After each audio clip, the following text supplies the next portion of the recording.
ये और एक घटना है रशिया से। एक अभी हमारे भक्त हैं, उनका नाम है दीक्षित, नाम है कर्मज्ञ दास। वो ये घटना जो है अपने जीवन की घटना बताते हैं। तो वो secret services, army secret services में थे और अफगानिस्तान वार में बहुत समय बिताया।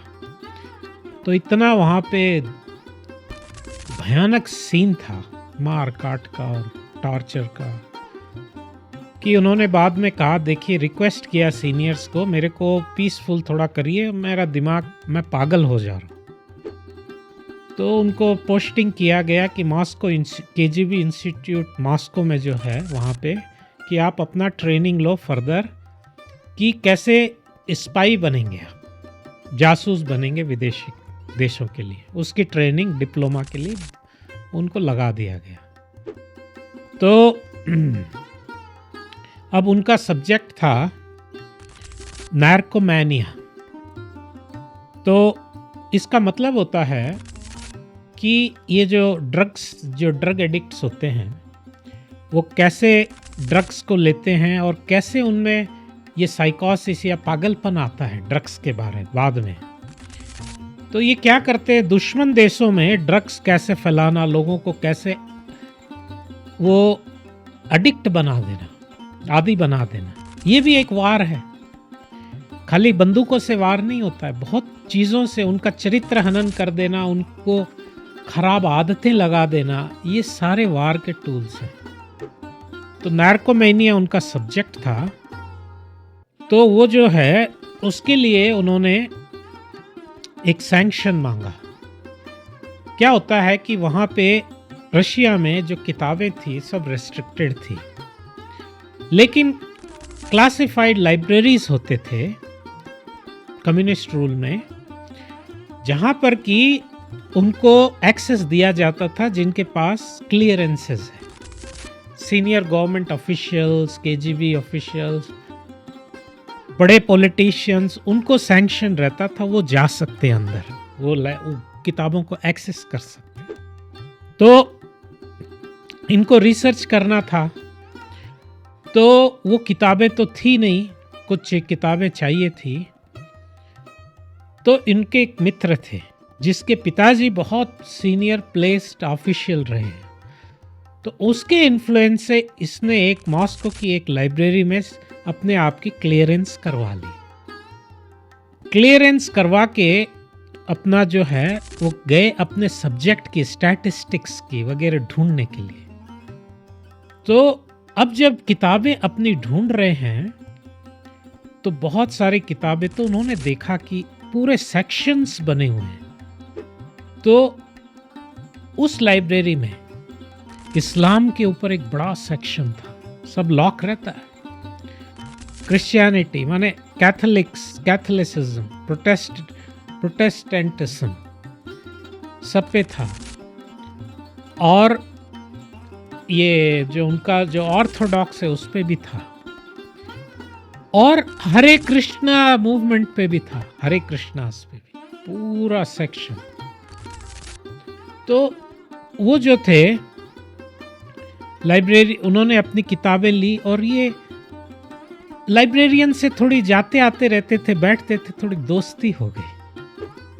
तो उन्होंने पूछा कि ये धर्म है, इसमें इतना मसाला होता है क्या कि आपने एक से बड़े बड़े सेक्शंस बना दिए और लॉक करके। तो और उसने पूछा, ये क्रिश्चियनिटी तो मैंने सुना है, ये इस्लाम भी सुना है, क्रिश्चियनिटी में जो प्रोटेस्टेंट्स हैं, कैथोलिक्स हैं हमारे, और उनके देश के जो ऑर्थोडॉक्स हैं, सब सुना है, ये हरे कृष्णा कहाँ से आ गया आप लोग का। तो वो बोला, देखो ये सबसे धर्म जो है, उसने कहा, लाइब्रेरियन, वो बड़ा कम्युनिस्ट था, कि ये धर्म जो है अपने आप में एक ओपियम है, बड़ा ड्रग्स है, लेकिन ये धर्म में भी ये जो हरे कृष्णा है, कृष्णा धर्म है, ये ओपियम की तरह नहीं, ये रेडिएशन, यूरेनियम की तरह, रेडिएशन की तरह ये कंटेमिनेट करता है। उसने कहा इनके तरह इतना ये लोग को हम लोग पकड़ के लाते हैं, जेल में मारते तो बोलते रहते कृष्णा कृष्णा।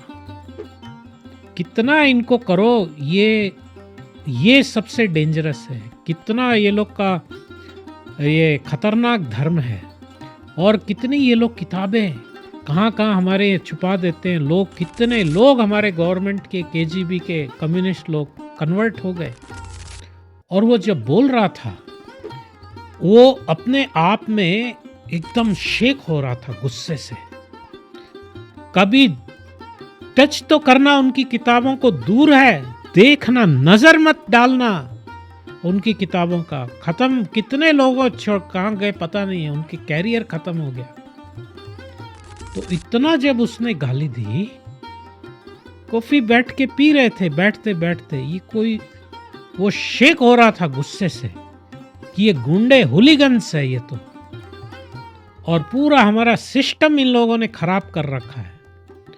सब जगह किताबें देते हैं अपनी। हमारे जब बोट्स जाते हैं वहाँ पे बोट्स के अंदर कहाँ से थोड़ी समय हार्बर पे मिलती है विदेशों में, कहाँ कहाँ किताबें घुसा देते हैं। तो और ये बोला कि देखो जब हमारे लोग पकड़ लेते हैं किताब, हमारे एजेंट लोग देते नहीं है, छुपा लेते हैं, और फिर उनका सत्यानाश होता है। तो इस तरह से जब उसने कहा ये सारी बातें, तो ये जो भक्त था, ये जो जेंटलमैन था केजीबी, इसका थोड़ी बत्ती जल गई कि ये क्या चीज़ है। देखिए ज़्यादा जिसको हम चीज़ को मना करेंगे उसमें ही लोगों का इंटरेस्ट आ जाता है। तो अगर हमारी सरकार एक धर्म, ये कृष्णा धर्म से इतनी घबरा रही है, तब मेरे को इसमें जरूर इसमें खोज करनी चाहिए। तो उसने क्या किया, फिर अपनी रिसर्च में एक पॉइंट लाया कि जिसमें कि भगवत गीता की जरूरत थी। वो ड्रग्स का और धर्म का वो समन्वय करना चाह रहा था दोनों का। वो उसके लिए उसने गीता निकलवा दी। और अंग्रेज कहते हैं ना, रेस्ट इज हिस्ट्री, कहते हैं, देयर इज अ सेइंग। बस वो निकलवा ली, और 2 दिन में ही जितने जीवन की कॉन्सेप्ट्स थी, मिसअंडरस्टैंडिंग, सारी ध्वंस हो गई, और एक नया यूनिवर्स सामने खुल गया। आइडिया ऑफ लाइफ जो था उसका एग्जिस्टिंग वो पूरा गया। तो तुरंत उसने क्या किया, थोड़े ही दिन में वहाँ से खिसक गए, गायब हो गए। और एक आज भी वो भक्त हैं। ऐसे हजारों जो ज्वाइन किए थे, ऐसे लोग आए हैं जो किताबें पढ़ी हैं, भगवत गीता को, भागवत को, और इस तरह से उन्होंने अपना पूरा जीवन 180 डिग्री टर्न कर दिया। तो हम सब भी वो कर सकते हैं, ये अध्ययन करके। और दुनिया भी जो विनाश की तरफ जा रही है, 180 डिग्री टर्न हो सकती है अगर हम ये किताबें पढ़ें और पढ़ाएं।